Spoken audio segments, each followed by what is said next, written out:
بسم اللہ الرحمن الرحیم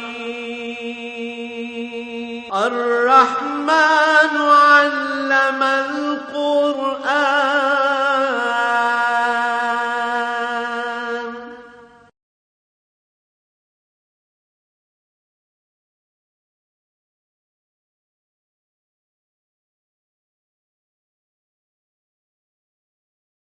الحمد لله رب العالمين والصلاة والسلام على حبيبه محمد وآله وصحبه أجمعين. أعوذ بالله من الشيطان الرجيم. بسم الله الرحمن الرحيم. إن الله لا يغفر أن يشرك به ويغفر ما دون ذلك لمن يشاء ومن يشرك بالله فقد ضل ضلالا بعيدا. إن يدعون من دونه إلا إناثا وإن يدعون إلا شيطانا مريدا لعنه الله قال لأتخذن من عبادك نصيبا مفروضا ولأضلنهم ولأمنينهم ولآمرنهم فليبتكن آذان الأنعام ولآمرنهم فليغيرن خلق الله ومن يتخذ الشيطان وليا من دون الله فقد خسر خسرانا مبينا. يعدهم ويمنيهم وما يعدهم الشيطان إلا غرورا أولئك مأواهم جهنم ولا يجدون عنها محيصا. اللهم سبحانك لا علم لنا إلا ما علمتنا إنك أنت العليم الحكيم. مولاي صل وسلم دائما أبدا على حبيبك خير الخلق كلهم. آیات گزشتہ میں تھا کہ ومن یشاقق الرسول من بعد ما تبین له الہدی، کہ جس کسی نے رسول اللہ صلی اللہ علیہ وآلہ وسلم کی حکم عدولی کی، آپ کے ارشادات عالیہ کے خلاف زندگی بسر کی، اور اس کے بعد کہ آپ صلی اللہ علیہ وآلہ وسلم کی بعثت پر ہدایت واضح ہو چکی، کوئی ابہام نہیں رہا، حق و باطل، سچ اور جھوٹ، نیک اور بد، ہر فرد و بشر کی سمجھ میں آ گیا. اب اگر اس کے بعد بھی کوئی آپ صلی اللہ علیہ وسلم کا اتباع نہیں کرتا اور حکم عدولی کرتا ہے تو فرمایا پھر جس طرف وہ خود کو پھیرے گا ہم اسے اسی طرف پھیر دیں گے، یعنی آگے بڑھتا چلا جائے گا، اور انجام کار ونصلہ جہنم، یہ راستہ اسے جہنم میں پہنچا دے گا جو بہت بری جگہ ہے. آقا نامدار صلی اللہ تعالی علیہ وآلہ وسلم کی تعلیمات کی بنیاد توحید باری پر ہے، اور جس قدر انبیاء مبعوث ہوئے آدم علیہ نبینا علیہ الصلوۃ والسلام سے لے کر حضور نبی کریم صلی اللہ علیہ وسلم تک، ہر نبی نے توحید باری کی بھرپور تبلیغ کی. ہر نبی کے کلمے کا پہلا جز لا الہ الا اللہ تھا. عقائد بنیاد ہوتے ہیں اعمال کی. کوئی عمارت ہوا میں تعمیر نہیں ہوتی، بنیادوں کے بغیر کوئی شے استوار نہیں ہوتی. تو عقائد جو ہیں یہ بنیاد ہوتے ہیں کردار کی. اگر عقائد ہی درست نہیں ہے تو نیکی بدی کا تصور ہی باقی نہیں رہتا، کیونکہ نیکی تب نیکی کہلاتی ہے جب وہ اللہ کے حکم کے مطابق ہو، اللہ کے نبی کی سنت کے مطابق ہو، بتائے ہوئے طریقے کے مطابق ہو، اور اللہ کی رضا کے لیے ہو. یہ تین شرطیں ہر نیکی میں لازم ہیں. پہلی شرط یہ ہے کہ وہ اللہ کے حکم کے مطابق. دوسری شرط یہ ہے کہ وہ جو طریقہ اس کام کے کرنے کا نبی علیہ الصلوۃ والسلام نے ارشاد فرمایا اس کے مطابق. تیسری شرط یہ ہے کہ اس میں کوئی اور غرض جز رضا الہی نہ ہو، اللہ کی رضا کے لیے ہو۔ یعنی اگر اللہ کے حکم کے مطابق بھی ہے، سنت کے مطابق بھی ہے، لیکن اس سے غرض شہرت حاصل کرنا ہے یا روپیہ کمانا ہے یا دنیاوی مفاد حاصل کرنا، پھر بھی نیکی نہیں رہے گی۔ اللہ کے حکم کے مطابق ہے لیکن نبی کی سنت کے خلاف ہے، پھر بھی نیکی نہیں رہے گی۔ اور سرے سے یہ شرط ہی فوت ہو جائے کہ اللہ کے حکم کے مطابق ہی نہیں، تو پھر تو سوال ہی پیدا نہیں ہوتا۔ تو ہر نیکی میں یہ تین شرطیں ہیں۔ اب اللہ کا حکم ماننے کے لیے بنیادی عقیدہ یہ ہے کہ اسے واحد و لا شریک سمجھا جائے، اس کی ذات اور اس کی صفات میں جیسا کہ وہ ہے۔ اگر اس کی صفات میں بھی کسی کو شریک کیا جائے تو عقیدہ تباہ ہو جائے گا، اور اس کی ذات میں کسی کو شریک کیا جائے تو عقیدہ تباہ ہو جائے گا۔ قرآن حکیم نے بے شمار دلائل اس پر دیے ہیں۔ ایک جگہ ارشاد ہوتا ہے کہ اگر معبود اور الہ اور خالق متعدد ہوتے تو جس طرح دنیا میں متعدد حکمران ہوتے ہیں تو ایک دوسرے پر لشکر لے کر چڑھ دوڑتا ہے، اسی طرح وہ بھی ایک دوسرے پر لشکر لے کر چڑھ دوڑتے اور ایک دوسرے کو نیچا دکھاتے۔ ہم نے دیکھا کہ ہمارے ساتھ ہندوؤں کے مختلف مذاہب ہیں،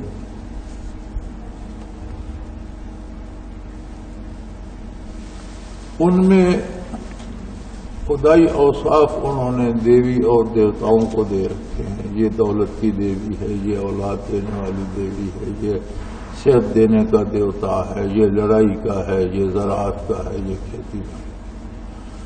اب ان کے مذہبی جو افکار ہیں ان کا اگر مطالعہ کیا جائے، بلکہ اب تو وہ ٹیلی ویژن پہ بھی دکھاتے ہیں، تو دیکھا جائے تو ان دیوتاؤں میں باقاعدہ جنگیں وہ دکھاتے ہیں، لڑائیاں دکھاتے ہیں۔ ایک دوسرے کی بیوی چھین کر بھاگ گیا، اس دوسرے نے اس کے احکام میں روڑا اٹکا دیا، اس نے اس کو مارا، اس نے اس کو پیٹا۔ تو اگر وہ لوگ خود انہی ضروریات میں مبتلا ہیں جو بندے کی ہیں کہ اس کا نقصان ہو جاتا ہے، اسے تکلیف ہوتی ہے، اس کے امور سر انجام نہیں پاتے، تو وہ خود انہی تکالیف میں مبتلا ہیں، تو بندے کی مدد کیا کرے؟ بیمار کسی دوسرے بیمار کو کون سی دوا دے گا؟ دونوں ڈاکٹر کے محتاج ہیں۔ تو جس ہستی کو بھی محتاج مانا جائے اسے الہ مانا نہیں جا سکتا۔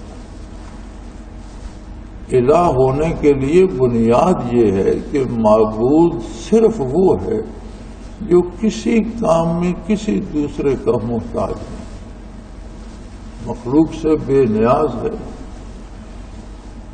معبود وہ ہے جو ہر ذرے، ہر فرد، ہر ذات کے ہر حال سے ہر وقت واقف ہے۔ معبود وہ ہے جو ہر ذات، ہر ذرے کا ہر کام ہر وقت اپنی طاقت سے کر سکتا ہے، کسی کا محتاج نہیں۔ اور اگر معبود کی ذات یا صفات میں کسی کو شریک کر لیا تو فرمایا باقی امور کے فیصلے تو میدان حشر میں ہوں گے، گناہوں کے فیصلے تو حشر میں ہوں گے۔ وہ کریم ہے، چاہے کسی کو معاف کر دے، بڑے سے بڑا جرم معاف کر دے، وہ کریم بھی ہے، قادر بھی ہے۔ چھوٹی خطا پہ گرفت کر لے، وہ قادر ہے، وہ کریم ہے، اس کے اپنے بندے ہیں۔ ابراہیم علیہ السلام نے عرض کیا تھا بار الہ تو بخش دے تو تیری رحمت بہت وسیع ہے، اور نہ بخشے تو مخلوق تیری اپنی ہے، کسی کو لب کشائی کا یارہ نہیں۔ لیکن ایک فیصلہ اللہ کریم نے حضور علیہ الصلوۃ والسلام کے وسیلے سے اس دنیا میں ہم تک پہنچا دیا کہ کسی نے میری ذات یا میری صفات میں دوسرے کو شریک کیا، ان اللہ لا یغفر ان یشرک بہ، کسی نے اللہ کے ساتھ شرک کیا اور توبہ کے بغیر مر گیا، شرک پر اس کا خاتمہ ہو گیا، فرمایا اس کی بخشش کی امید رکھنا فضول ہے، اسے نہیں بخشا جائے۔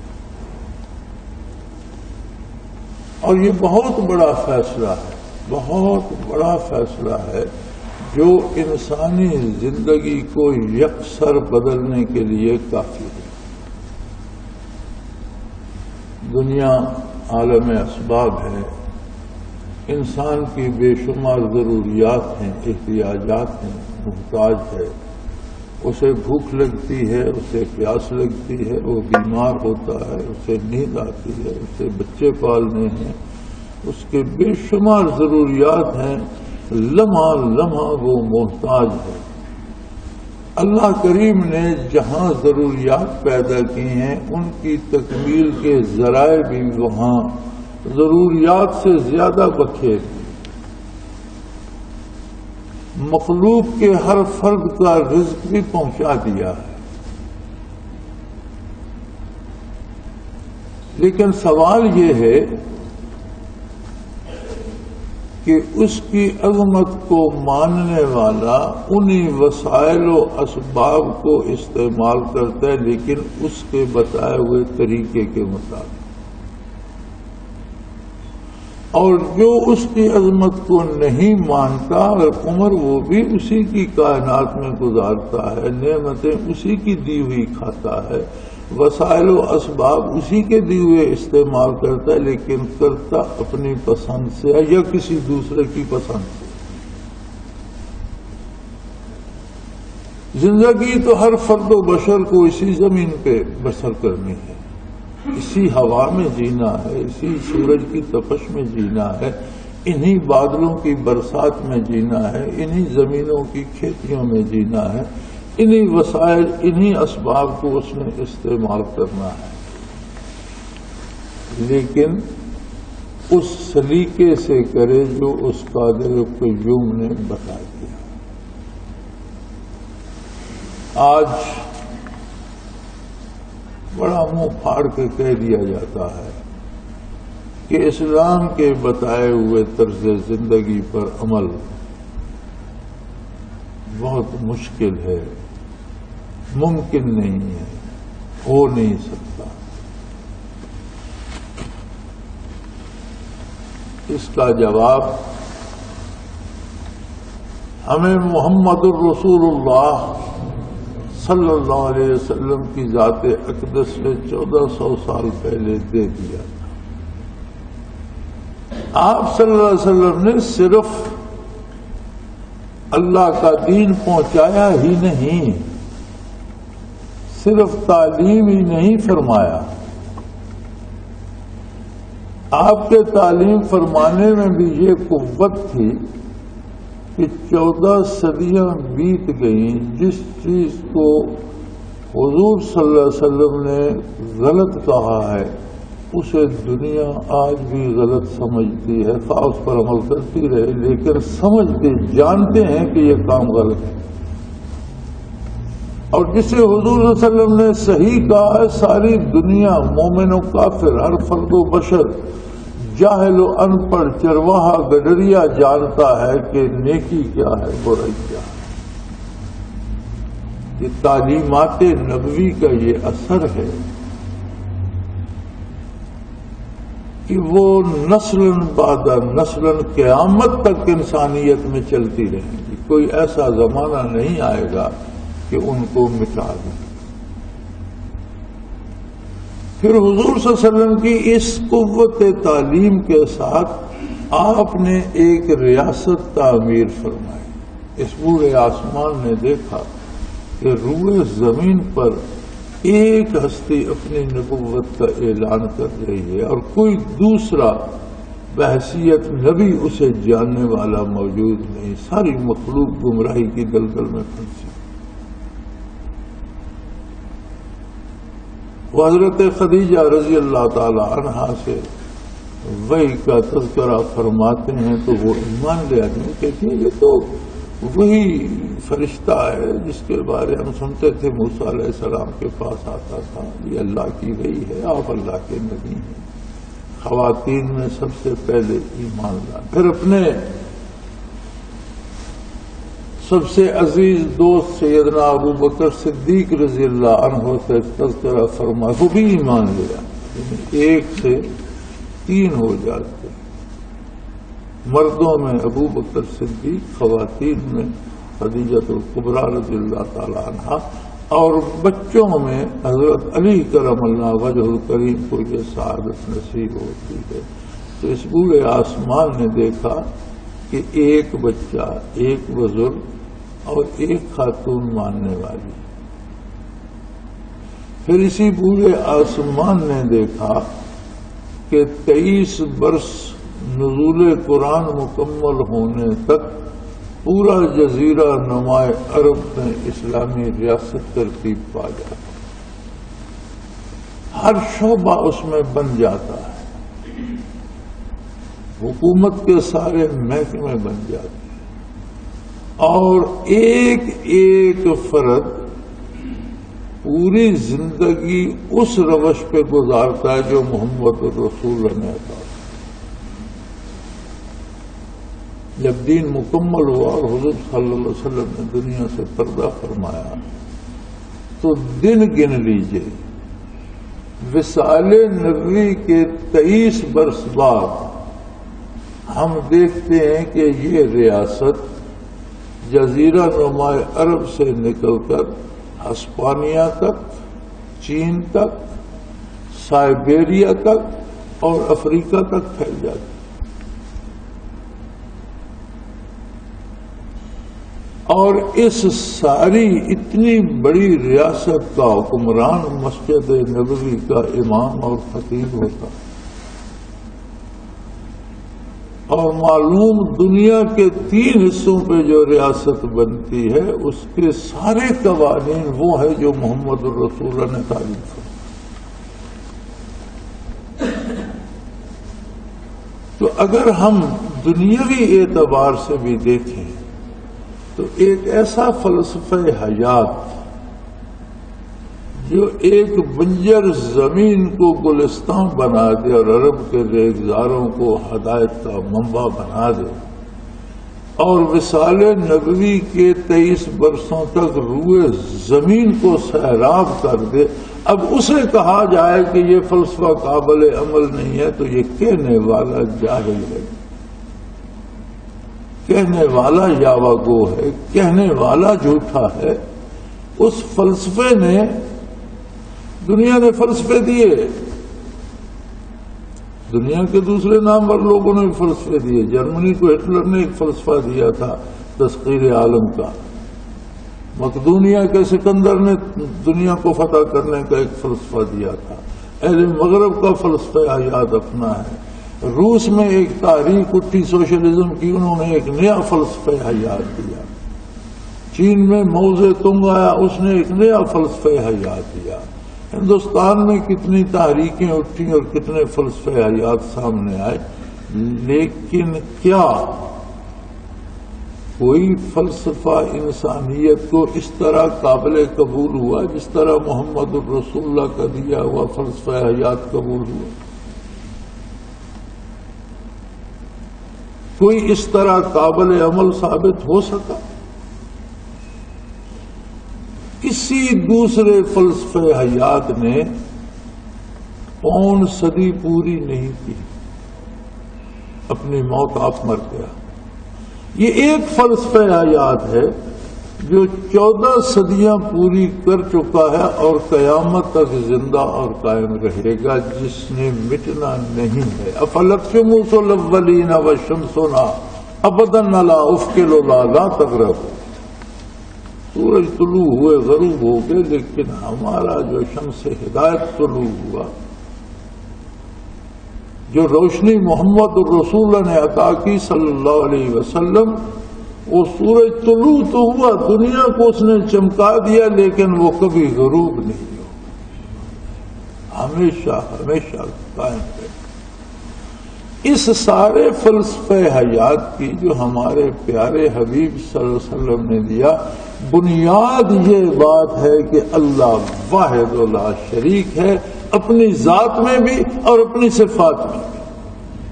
کوئی اس کا ہمسر نہیں، کوئی ثانی نہیں، کوئی شریک نہیں، اور کوئی دوسری ایسی ہستی نہیں جس کی اطاعت اس طرح کی جائے جس طرح اللہ کی جاتی ہے۔ یہی اطاعت ہی عبادت، کوئی دوسرا معبود نہیں۔ اور اگر کسی نے یہ جرم کیا تو فرمایا میرے حبیب اسے دنیا پہ بتا دے کہ شرک پر خاتمہ جس کا ہو گیا اس کی بخشش کا کوئی سوال پیدا نہیں ہوتا، یہ بات طے ہو گئی۔ ان اللہ لا یغفر ان یشرک بہ، اللہ کے ساتھ جو شرک کرے گا اسے اللہ معاف نہیں کرتا۔ وَيَغْفِرُ مَا دُونَ ذَلِكَ لِمَن يَشَاءُ، اس کے علاوہ انسان سے خطائیں ہوتی ہیں، لغزشیں ہوتی ہیں، کتنے بڑے گناہ ہوں اس کی رحمت کو عاجز نہیں کر سکتے، وہ جسے چاہے بخش دے۔ گناہ بہرحال گناہ ہے۔ علماء حق نے گناہ کے دو اقسام لکھی ہیں، ایک گناہ کبیرہ، ایک صغیرہ۔ کبیرہ سے مراد بڑے گناہ ہیں، صغیرہ چھوٹے گناہ۔ لیکن ان فہرستوں کے بعد جو بات لکھی ہے وہ پتے کی بات ہے۔ وہ فرماتے ہیں یہ فہرستیں تو ہو گئیں لیکن گناہ کی بنیاد اللہ کی نافرمانی پر۔ گناہ اسے کہتے ہیں جس میں اس مالک الملک کی نافرمانی کی جائے، تو اگر اسے اس نسبت سے دیکھا جائے کہ نافرمانی کس کی ہے تو پھر کوئی صغیرہ نہیں ہے، پھر سبھی کبیرہ ہے۔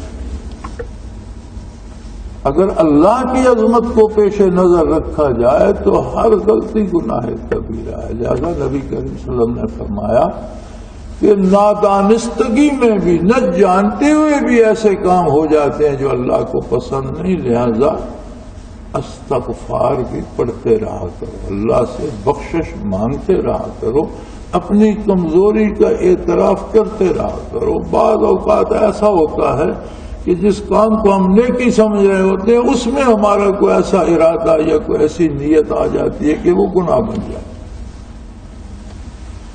لیکن ہر گناہ اللہ کی رحمت کے سامنے کمزور ہے، بخشا جا سکتا ہے۔ کسی نے اگر اس کی ذات یا اس کی صفات میں کسی دوسرے کو شریک کر لیا، کسی دوسرے سے امید وابستہ کر لی اور اس امید پر اللہ کی نافرمانی کی اور اس کی بات مانی، اس سے مجھے دولت مل جائے گی، عہدہ مل جائے گا، وزارت مل جائے گی، حکومت مل جائے گی، اللہ کی بات کے مقابلے میں اس کی بات مانی، وہ بھی شرک ہو گیا، خواہ اسے وہ اللہ مانے یا نہ، زبان سے اقرار کرے یا نہ کرے۔ اس کے عمل نے ثابت کر دیا کہ اس نے اپنی امید اس سے وابستہ کرے۔ جب کسی کو راضی کرنے کے لیے، کسی دوسرے کو خوش کرنے کے لیے ہم اللہ کی نافرمانی کرتے، اور یاد رکھیں اللہ کا کوئی نبی اللہ کی نافرمانی کا حکم نہیں دیتا، بلکہ اللہ نے سند دی اپنے رسول صلی اللہ علیہ وسلم کو کہ وَمَن يُطِعِ الرَّسُولَ فَقَدْ أَطَاعَ اللَّهَ، جس نے میرے نبی کی اطاعت کی اس نے میری اطاعت کی۔ میرا نبی جو کچھ فرماتا ہے وہ میری رضا سے فرماتا ہے، وہی میری اطاعت ہے۔ اسی طرح العلماء ورثۃ الانبیاء، علماء حق جو ہیں یہ نبیوں کے وارث ہیں، لیکن عالم کا کام دین پہنچانا، دین بتانا ہے، دین گھڑنا نہیں ہے۔ وہ اپنی طرف سے ایک لفظ اس میں شامل نہیں کر سکتا۔ عالم کا کام ہے کہ اللہ کے احکام، اللہ کے نبی کے ارشادات ہم تک پہنچائیں، اور اگر کوئی عالم بھی اپنی گھڑی ہوئی باتیں ہمیں بتاتا ہے تو پھر ہمیں چاہیے کہ اس سے اجتناب، ہمیں اطاعت اللہ کی کرنی ہے، اللہ کے رسول صلی اللہ علیہ وسلم کی کرنی ہے۔ علماء حق کی اطاعت اس لیے کرنی ہے کہ وہ ہم سے زیادہ جانتے ہیں، ہم محتاج ہیں جاننے میں ان کے، لیکن ہمیں جاننا وہی بات ہے جو اللہ کے رسول صلی اللہ علیہ وسلم نے فرمائی. اور خدا نہ خواستہ اگر عالم غلط راستے پہ چل پڑے گا تو پھر اس سے اجتناب واجب ہے، پھر اس سے جان چھڑا لیں. علماء حق کا ساتھ دیں، ایسے لوگوں کا ساتھ دیں جو اللہ کے رسول کی بات ہم تک پہنچے. یہی حال مشائخ کا ہے. کوئی پیر، کوئی فقیر، کوئی بزرگ نہ اللہ کی ذات میں شریک ہے، نہ اس کی صفات میں شریک ہے. بندہ ہے اللہ کا، امت ہے محمد الرسول اللہ صلی اللہ علیہ وسلم کی.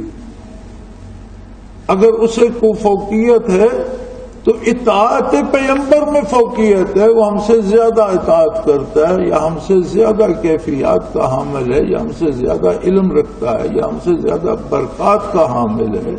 تو اگر اس کے ذریعے ہم تک برکات نبوی پہنچتی ہیں، اگر ہمارے باطن کی اصلاح ہوتی ہے، ہمارے دل سے شرک مٹتا ہے، توحید آتی ہے، ہمارے دل سے اللہ کی اطاعت کا جذبہ ابھرتا ہے اور اللہ کی نافرمانی کا ڈر آتا ہے، تو پھر ایسے بندے سے چمٹ جاؤ. کیوں نہیں مرتے کہ یا بھی خاک ہوش ہو، اسیر حلقہ فترہ کے ہوش ہو.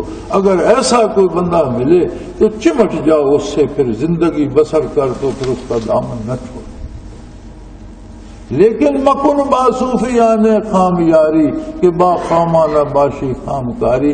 تصوف کا دعویٰ رکھتے ہوں اور جانتے نہ ہوں، ایسے لوگوں کے قریب بھی مت جا، ورنہ ان سے مل کر تو بھی غلط کاموں میں پڑ جائے گا، غلط رسومات کا شکار ہو جائے گا، بدعات کا شکار ہو جائے گا. مکن باصوفیان خام یاری کہ با خامانہ باشی خام کاری. بخامی میوہ از باغت چنیدہ نہ مانت تاکہ بمانت تا قیامت نہ رسیدہ. اور اگر تیرے دل کے باغ سے اپنی خام علم کی بنیاد پر انہوں نے کچھ پھل توڑ لیے تو جو پھل ٹوٹ جاتا ہے پھر وہ قیامت تک پکتا نہیں ہے. نارسیدہ پھل یا کچا پھل توڑ لیا جائے تو پھر وہ قیامت تک پکتا نہیں ہے، پھر تو تباہ ہو جائے گا. اس لیے اس معاملے میں بھی بڑی احتیاط ہے. اور شیخ کی پہچان بھی یہ ہے، علماء ظواہر کی پہچان یہ ہے کہ وہ حق بتائیں، اور مشائخ کی پہچان یہ ہے کہ دل میں اطاعت الہی کا جذبہ پیدا ہو اور گناہ سے ڈر لگنے لگے. یخرجہم من الظلمات الی النور. زندگی کا سفر تاریکیوں سے روشنی کی طرف شروع ہو جائے. آلات میں، عادات میں، اقدار میں، اطوار میں، سوچ میں، فکر میں بہتری آنے لگ جائے تو یہ تو مقصود ہے. اور اس بندے کا اپنا کچھ بھی نہیں، وہ بھی اس بارگاہ کا ایک خادم ہے، ایک چوکیدار ہے، ایک چپڑاسی ہے، ایک ہرکارا ہے. وہ پلے سے دینے کے قابل نہیں ہے. اسی گلستان محمدی سے کوئی پھول چنے گا جو آپ تک پہنچائے گا. تو فرمایا توحید بنیاد ہے ایمان کی، اور اس کے علاوہ بندہ ہے اس سے خطا ہو جاتی ہے، جب بھی توبہ کرے اللہ معاف کر دے. شرط توبہ ہے، رجوع الی اللہ شرط ہے. یہدی الیہ من ینیب، جو اس کی طرف رجوع کرتا ہے اس کے لیے ہدایت کے سامان پیدا کر دیتا. ومن یشرک باللہ فقد ضل ضلالا بعیدا. جس نے اللہ سے شرک کیا اور شرک پہ مر گیا وہ ہدایت سے بے شمار بے حد و حساب دور چلا گیا، واپس آنے کا تو اس کا موقع نہیں. ان یدعون من دونہ الا اناثا. ہمارا ان بے وقوفوں کو دیکھو، زندگی میں یہ مؤنث کو بیکار سمجھتے ہیں. کمزور سمجھتے ہیں. کسی جانور کی بھی آپ لے لیں تو ہمیشہ یہ نر کو طاقتور سمجھتے ہیں, مادہ کو کمزور سمجھتے ہیں. انسانوں میں لے لو تو خواتین کو کمزور سمجھتے ہیں, خود کو بڑا طاقتور سمجھتے ہیں. اور جب عبادت کرنے لگتے ہیں تو پھر دیویاں بنا لیتے ہیں, پھر عورتوں کی پوجا کرتے ہیں. فرمایا جہالت کی بھی کوئی حد ہوتی ہے کہ پوری زندگی کے پورے معاملات میں آپ جانور جو استعمال کرتے ہیں زندگی میں, اور جو آپ کے گھر میں جو خواتین ہیں, تو ہمیشہ آپ مادہ کو کمزور اور نر کو طاقتور سمجھتے ہیں. لیکن جب عبادت کی بات آتی ہے تو وہاں عورتوں کو پوجنے لگ جاتے ہیں, دیویاں بنا لیتے ہیں. فرمایا یدعون من دونہ الا اناثا, یہ تماشا دیکھو, اللہ کی عظمت کو چھوڑ کر مؤنث کو, مادہ کو پکار رہے ہیں, اور مؤنث کی پوجا ہو رہی ہے, دیویاں پوجی جا رہی ہیں. فرمایا اللہ کو چھوڑ کر کسی کی پوجا کرو, دیوی کی کرو, دیوتا کی کرو, کسی بت کی کرو, پتھر کی کرو, جانور کی کرو, حقیقتاً وہ پوجا شیطان کی ہے. یدعون الا شیطانا مریدا, شیطان مردود کی پوجا ہے. اللہ کے علاوہ جس راستے پہ چلو وہ راستہ شیطان کا. توحید باری کو جو چھوڑے گا وہ شیطان کے چنگل میں پھنس جائے گا. اور فرمایا شیطان تو وہ ہے لعنہ اللہ, اللہ نے اس پر لعنت کی, یکسر رحمت سے محروم کر دیا. کسی طرح کی رحمت اس کے حصے میں نہیں. تو جو خود ملعون ہے اس سے آگے کون سا فیض جاری ہوگا جو اس کے ساتھ ملے گا اور اسے ملعون کرتا جائے گا.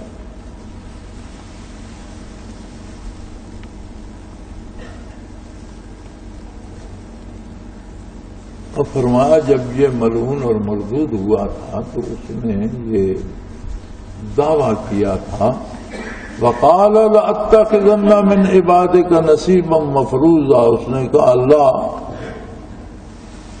مجھے تو نے رد کر دیا, لیکن یہ جو مخلوق آدمی نام کی تو نے بنائی ہے, انسان نام کی بنائی, میں اس سے اپنا حصہ لے لوں گا, اس میں سے بہت سو کو میں اپنے ساتھ ملا لوں گا, اور میں یہ طریقہ کروں گا وَلَأُضِلَّنَّهُمْ, میں انہیں گمراہ کر دوں گا تیری توحید سے, تیری عظمت سے ناآشنا کر دوں گا, دوسروں کے دروازوں پر ان کی وَلَأُمَنِّيَنَّهُمْ, میں ان کو لالچ دلاؤں گا, ہوس دلاؤں گا, امیدیں دلاؤں گا جھوٹی.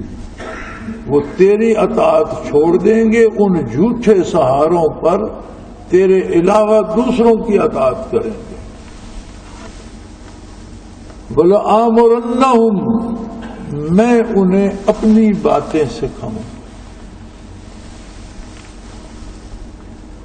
وَلَيُبَتِّكُنَّ آذَانَ الْأَنْعَامِ, وہ برکت حاصل کرنے کے لیے چوپاؤں کے کان کاٹا کریں گے. سمجھیں گے کہ اگر یہ کان کاٹ دیا جائے تو یہ مرے گا نہیں, یہاں داغ لگا دیا جائے تو اس سے نسل زیادہ بڑھے گی.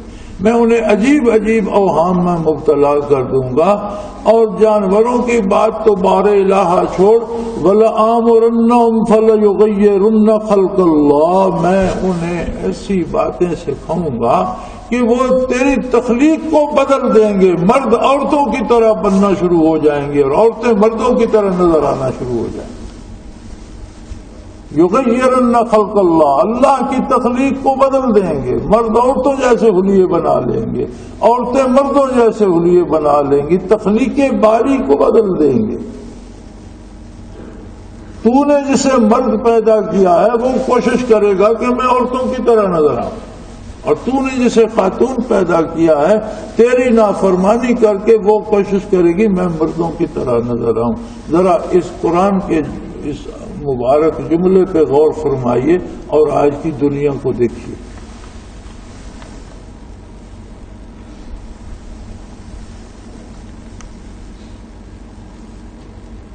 لیکن اللہ نے بھی فیصلہ فرما دیا. فرمایا تو کر، تجھے مہلت دی گئی ہے قیامت تک، تو اپنا زور لگا۔ ایک بات تو اللہ نے اس وقت یہ فرمائی جو قرآن میں دوسری جگہ ہے، ان عبادی لیس لک علیہم سلطان،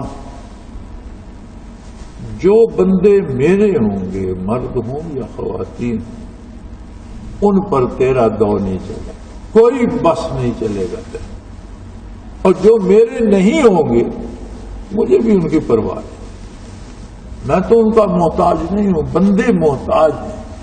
ان عبادی، جو بندے میرے بن جائیں گے، جو اپنی امیدیں مجھ سے وابستہ کر لیں گے، جو میری اطاعت کریں گے، میرے فرما بردار ہوں گے، میرے نبی کے دامن سے وابستہ ہو جائیں گے، لیس لک علیہم سلطان، ان پر تیرا کوئی بس نہیں چلے، اور جو تیرے ہوں گے لَأَمْلَأَنَّ جَهَنَّمَ مِنْكَ وَمِنْهُمْ أَجْمَعِينَ، میں ان سب کو تیرے سمیت دوزخ میں جھونک دوں گا، تم بھی اپنے کیے کی سزا پالو گے۔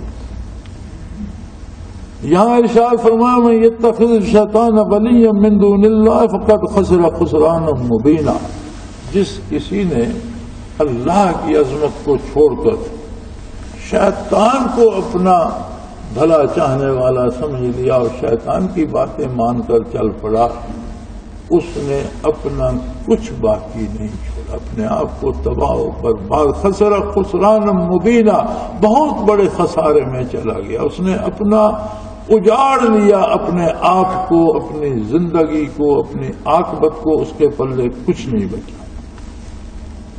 یعدہم، شیطان ان سے وعدے کرتا ہے، وَيُمَنِّهِمْ، اور انہیں امیدیں دلاتا ہے، وَمَا يَعِدُهُمُ الشَّيْطَانُ إِلَّا غُرُورًا، اور شیطان جتنے وعدے کرتا ہے سب جھوٹ ہوتے، سب دھوکہ دیتا ہے، جتنی امیدیں دلاتا ہے سب دھوکہ ہے، جتنے وعدے کرتا ہے سب دھوکہ ہے۔ اولئک مأواہم جہنم ولا یجدون عنہا محیصا، جو بھی شیطان کی راہ پر چل پڑیں گے انجام کار انہیں دوزخ میں جانا ہوگا، اور کوئی بچنے کی جگہ نہیں پائیں گے، کوئی جگہ، کوئی امکان ایسا نہیں ہوگا کہ وہ جہنم سے بچ سکے۔ والذین آمنوا وعملوا الصالحات سندخلهم جنات تجری من تحتها الانہار خالدین فیہا ابدا وعد اللہ حقا ومن اصدق من اللہ قیلا۔ ہاں فرمایا دوسری طرف جن لوگوں نے ایمان اختیار کیا، ایمان کا راستہ، اور ایمان کیا ہے؟ قرآن حکیم نے از اول تا آخر آپ تلاوت کرتے ہوئے خیال فرماتے جائیں، جہاں ایمان کا ذکر خیر فرمایا ہے وہاں عمل الصالحات کا ضرور ذکر کیا۔ آمنوا عمل الصالحات، ایمان کیا ہے؟ غلامی ہے محمد الرسول اللہ کی عملی زندگی میں۔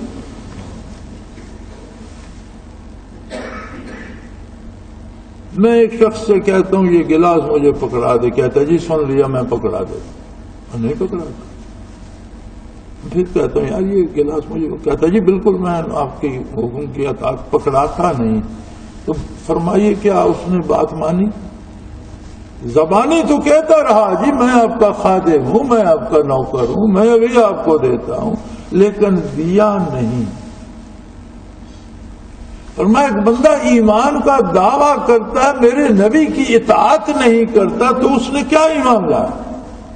وہ جھوٹ بول رہا ہے۔ ایمان نام ہی اطاعت کا ہے۔ آمنوا وعملوا الصالحات، جس نے ایمان جسے نصیب ہوا اور جس کی عملی زندگی بدل گئی اور اس نے حضور کی غلامی کے لیے اپنی بھرپور کوشش کی، خطا ہو جائے میں معاف کرنے والا ہوں، غفور بھی ہوں، رحیم بھی ہوں، رحم کرنے والا ہوں، معاف کرنے والا ہوں۔ کوئی کام وہ نہیں کر سکا اس کے بارے میں پوچھوں ہی گا نہیں۔ لا یکلف اللہ نفسا الا وسعہا، جو وہ نہیں کر سکتا میں اس کے بارے پوچھوں گا نہیں، میں نے اسے اس کام کے کرنے کی طاقت نہیں دی، اس کا سوال ہی نہیں کروں۔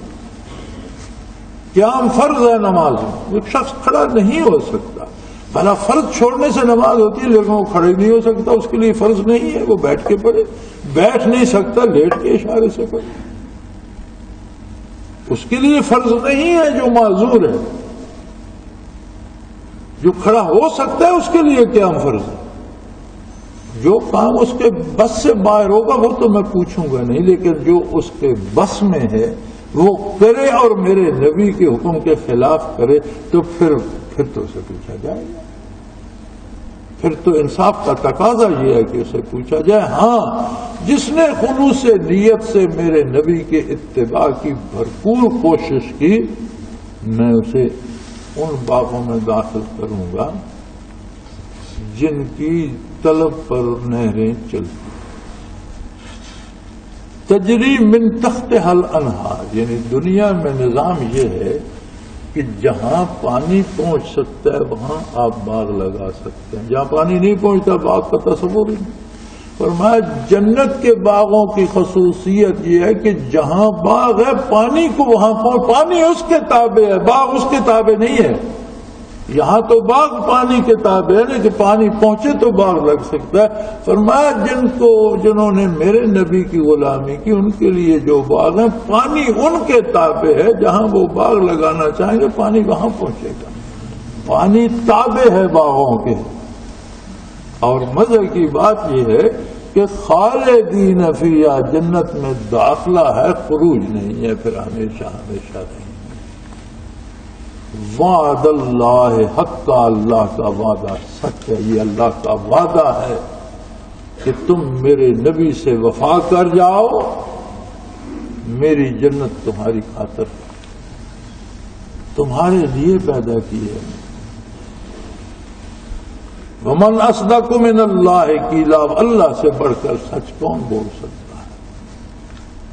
کوئی ایسی ہستی کسی کا تصور ہے جو اللہ کا مقابلہ کر سکے؟ تو فرمایا اب تو تمہارے سامنے میدان کھلا ہے، انتخاب تمہارا ہے، چنتے تم ہو، اور یہی اختیار ہے تمہارا کہ تمہیں فیصلہ کرنا ہے، تمہیں اپنے نبی صلی اللہ علیہ وسلم کی اطاعت کرنا ہے یا پھر نعوذ باللہ من ذالک، یا پھر شیطان کے پیچھے جانا ہے، اللہ سے پناہ میں۔ تو میرے بھائی، اسلام یہ ہے کہ اپنے ہر عمل کو جانچا جائے اور اپنی بھرپور کوشش کی جائے کہ زندگی کا ہر عمل حضور کی غلامی میں نصیب ہو۔ اللہ ہماری خطاؤں سے درگزر فرمائے اور اتباع کی اطاعت کی طاقت نصیب فرمائے۔ وآخر دعوانا ان الحمدللہ رب العالمین۔ اللہ اللہ اللہ اللہ اللہ اللہ اللہ اللہ۔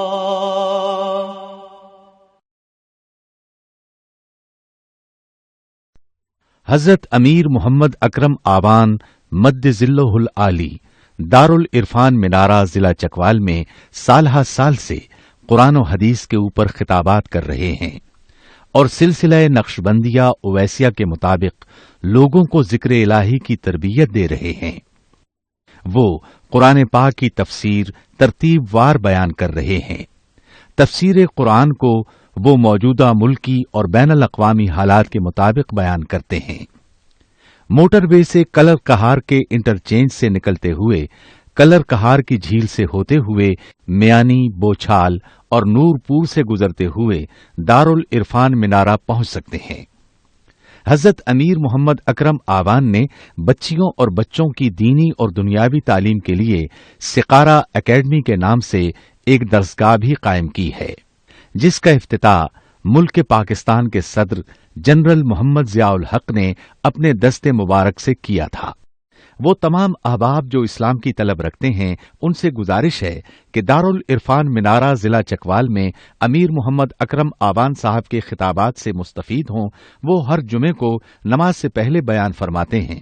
ہر ماہ کی پہلی اتوار کو ماہانہ اجتماع ہوتا ہے جس میں آپ خصوصی خطاب فرماتے ہیں اور پاکستان کے چاروں صوبوں سے احباب اس اجتماع میں شرکت کرتے ہیں۔ اس کے علاوہ یہاں سال میں 2 مرکزی اجتماعات بھی ہوتے ہیں، ایک رمضان المبارک میں اعتکاف کا اجتماع اور دوسرا جولائی اور اگست میں 40 دن کا اجتماع ہوتا ہے جس میں روحانی تربیت کی جاتی ہے۔ اپنا خون سیماب دے کر اتنا ہم کر جائیں گے، نام آقا کا چمن میں پھر رقم کر جائیں گے۔